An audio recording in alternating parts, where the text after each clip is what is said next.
Teko, Nela Dimwela Congo.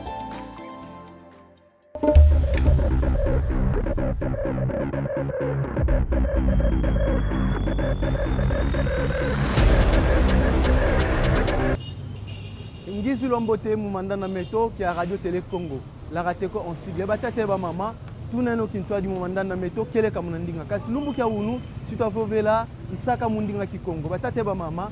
Tuzeno kintwa di kalukalani desiko. Matondo.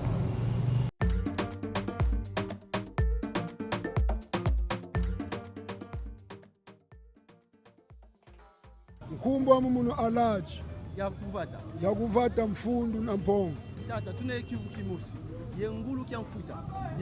Yengulu kia kuvata. Kia bulu ndo utomanga mudia. Ba ngulu yoyi kumfuta yoyi kuvata.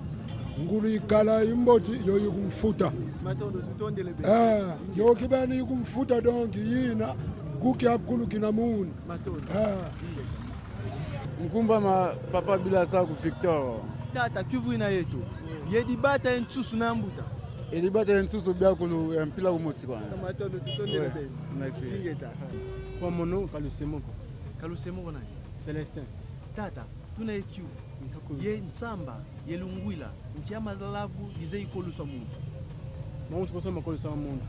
Mausi makolusa muntu. Ingeta. Matondo tutonde lebe. Mwana Kongo una. Matondo.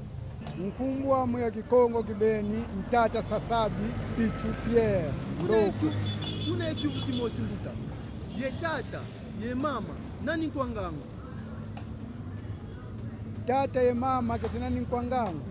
Mbe tata. Mujangi. Kadi tata yani zema nsweki makulu. Ingeta, tondele benyi mbuta. Luvila kalusumbu ako. Batate ba mama, bambute ba leke.